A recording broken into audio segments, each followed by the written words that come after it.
राम राम मंडळी, जय महाराष्ट्र। स्वागत आहे तुमचं आमच्या नवीन प्रवासात। यूट्यूब चॅनल डिलीट झाल्याच्या नंतरचा हा पहिलाच व्हिडिओ आहे। प्रवास लांबचा आहे, 150 किलोमीटर इथून। तर आपण जात आहोत भगवानगडावर। तुम्ही बऱ्याच गाड्यांच्या पाठीमागे, ट्रकच्या पाठीमागे, छोट्या गाडीच्या पाठीमागे कधी ना कधी भगवानगड हे वाचलंच असेल। तर ते भगवानगड आहे अहिल्यानगर जिल्ह्यामध्ये, पाथर्डीच्या जवळ।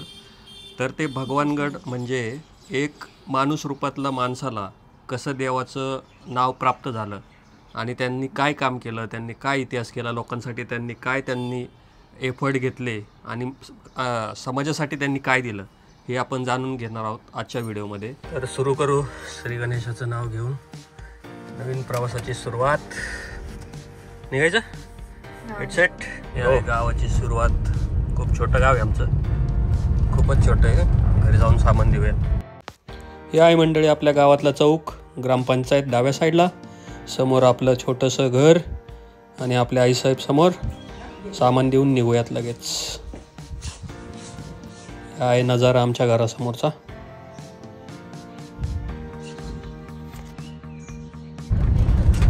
फायनली दशकानंतर आमच्या गावाचा रोडचं काम चालू झालेलं आहे, हायवे जवळचं, जो की लागतो पुणे नगर हायवेला। रोड कधी कंप्लीट होईल त्यासाठी अजून काही दशक वाट बघायला लागते काय माहित नाही। पण सकाळी आज ऊन नाहीये ॲक्च्युली, आणि सूर्य पण एवढा काय दिसत नाहीये।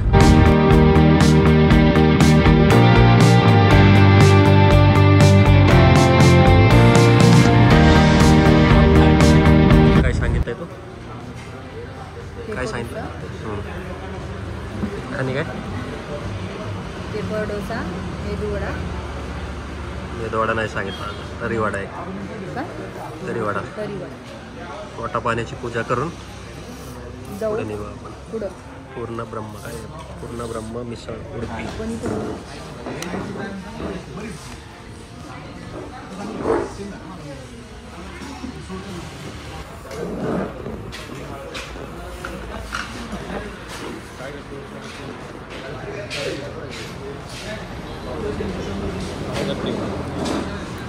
रिव्ह्यू सांगा तुमचे, कसा वाटला सांगा।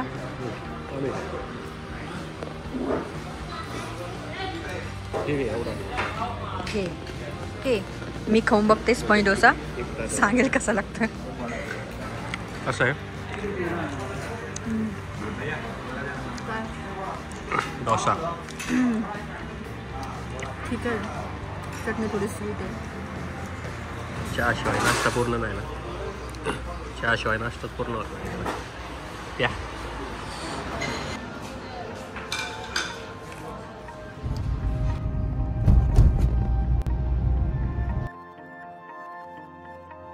हा घाट आहे जो जाताना लागतो भगवानगडाला।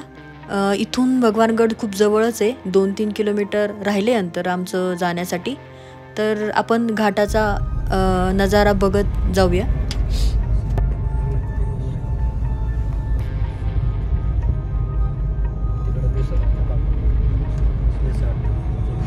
तर फायनली आपण पोहोचलोय भगवानगड। हा आहे भगवानगड, होऊ शकता पूर्ण डोंगराचा नजारा आहे। पार्किंगसाठी भरपूर जागा आहे इथे। या साईडला पण खूप मोठी पार्किंग आहे, इकडे पण पार्किंगला भरपूर जागा आहे। आणि हे मोठं महाद्वार भगवानगडाचं।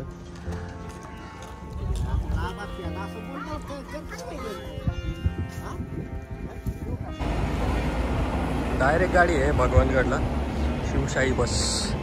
नाशिक भगवानगड लिहिलेलं होतं हे बघ। कोणती गाडी, आय थिंक नाशिक नाशिक भगवानगड गाडी आहे डायरेक्ट। इकडे आहे समाधी मंदिर लेफ्ट साईडला, राईट साईडला स्वाध्याय निकेतन, खूप मोठी बिल्डिंग आहे, पुस्तकालय वगैरे या साईडला आहे। जशी एंट्री केली खूप मोठा परिसर आहे। लेफ्ट साईडला आहे प्रसादालय। इथे मी असं वाचण्यात आलं की अन्नदान वगैरे खूप सारं इथे। पाठीमागे पाहू शकता समाधी मंदिर आहे भगवान बाबांचं। तर भगवान बाबांचं नाव होतं आबाजी तुबाजी सानप। त्यांचा जन्म 29 जुलै 1896 मध्ये झाला आहे, सावरगाव या गावी। आपण जाऊयात आतमध्ये. जसं जसं आपण पुढे जाऊ तसं तसं थोडी माहिती आपण घेत चालूया. आपण चाललोय समाधी मंदिराकडे. हे आहे मुख्य दरवाजा. इथून आता आलं की मोठा सभा मंडप आहे. चारी बाजूने पाहू शकता खूप सारा मस्त मस्त असं सभा मंडप आहे. स्वच्छता पण खूप सारी आहे. हे श्री संत भगवान बाबांची समाधी आहे खाली आणि वरती मंदिर आहे विठ्ठल रुक्मिणीचं. तर आपण खाली आधी भगवान बाबांच्या समाधीकडे जाऊ दर्शनासाठी.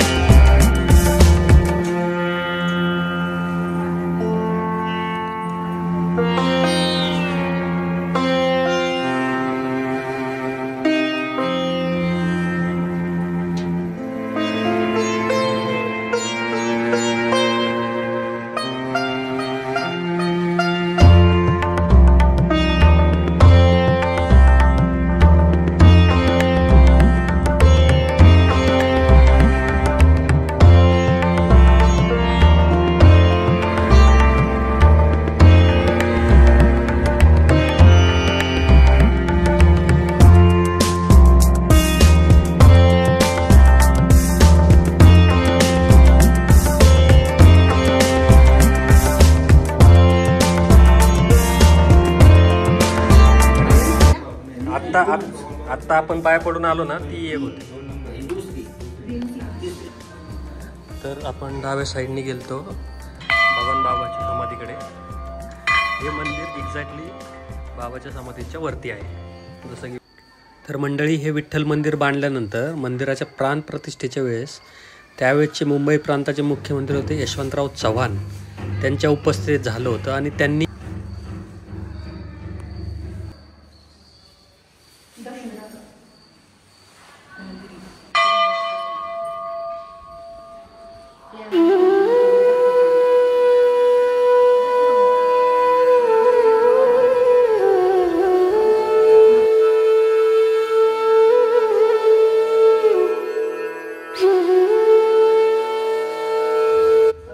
बाबांचा जन्म तसा शेतकरी कुटुंबातच झाला होता.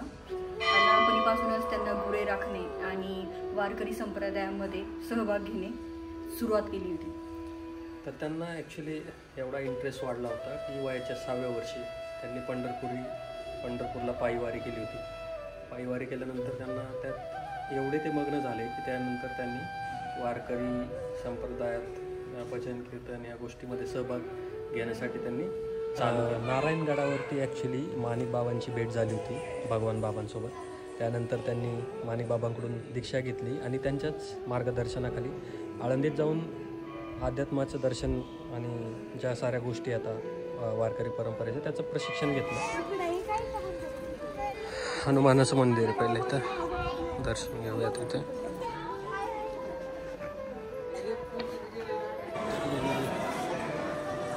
आपल्याला जेवायचं तर नाही आहे, जस्ट माहिती दाखवण्यासाठी इथे आपण आलेलो आहे.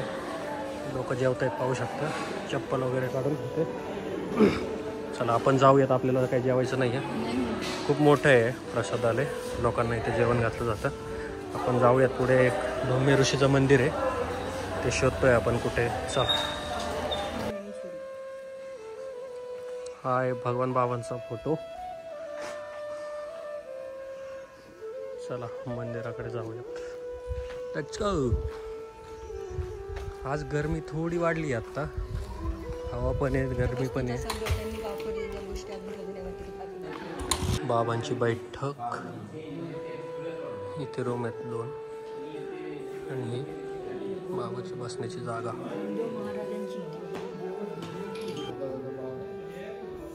सर्व गोष्टी बाबांनी वापरल्या होत्या, त्यांचा संग्रहालय पाहू शकता. पितळ तांबा है ना, पितळ आणि तांब्याचे बंदूक, तलवार, काय काठी.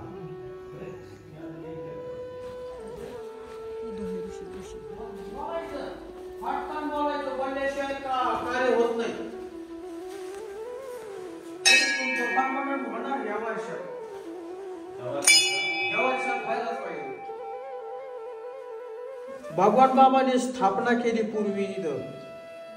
ते इथं येत जात होते पूर्वीच्या काळामध्ये. बर.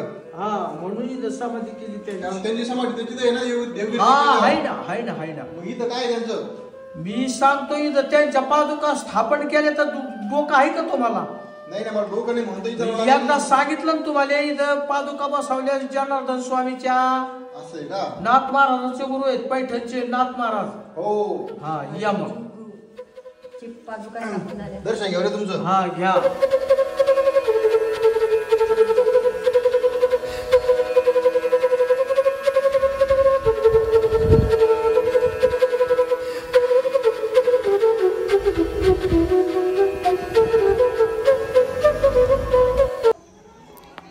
तर हे आहे धौम्य ऋषींचं मंदिर, जिथे आपल्याला 5 पांडव आणि द्रौपदी यांची संगमरवरातील कलाकृती पाहायला मिळेल.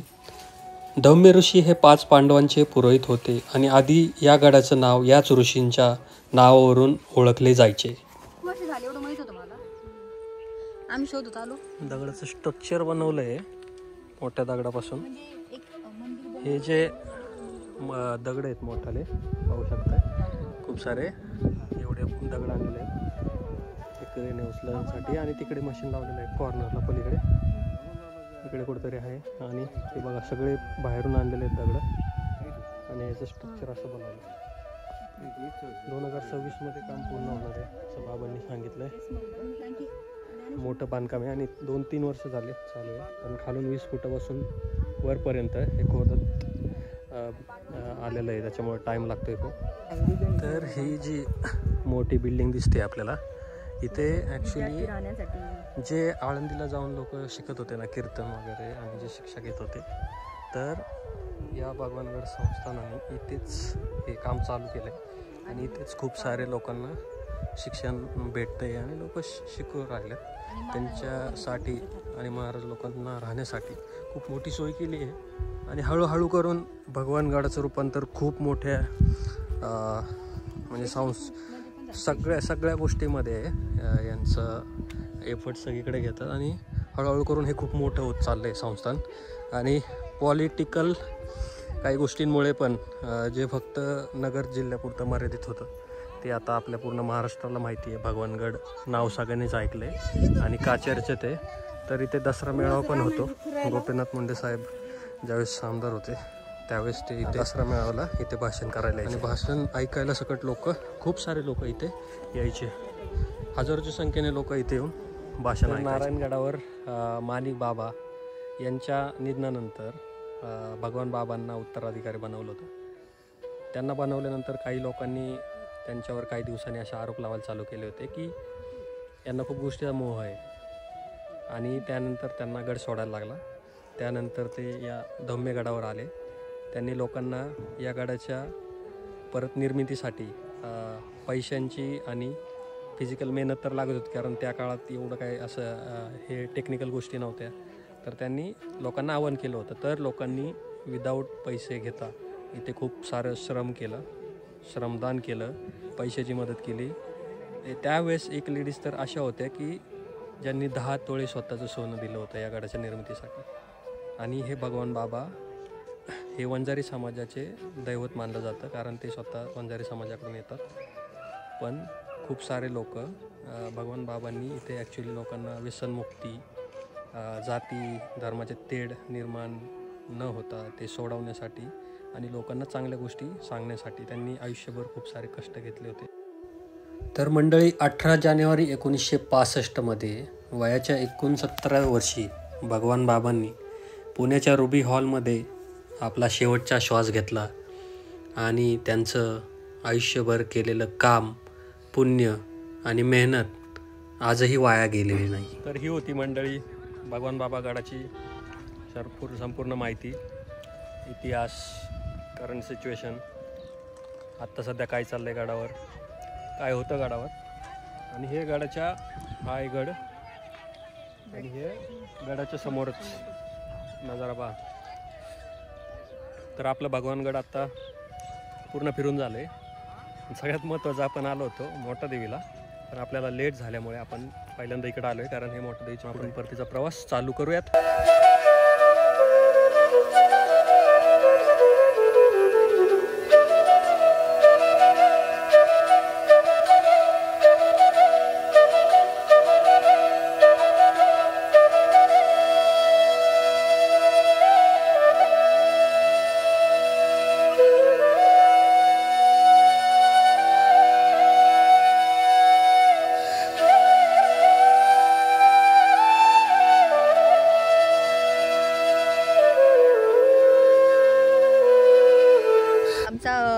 आजचा कसा वाटला तुम्हाला ते तुम्ही कमेंटद्वारे सांगा आणि लाईक आणि सबस्क्राईब जरूर करा. सबस्क्राईब नक्की करा. खूप कमी सबस्क्रायबर आहेत आपलं चॅनल डिलीट केलं यूट्यूबने मी जसं सांगितलं आहे आणि आत्ता इम्प्रेशन येत नाही. तुमच्या सपोर्टची गरज आहे सध्या थोडी, कारण अल्गोरिदम रिसेट झाला आहे. त्यामुळे सबस्क्राईब नक्की करा, कमेंट नक्की करा आणि लाईक पण नक्की करा. भेटूयात पुढच्या प्रवासामध्ये. तोपर्यंत बाय बाय, टेक केअर. जगताय ना जगत राहा, जगायचं विसरू नका मित्रांनो.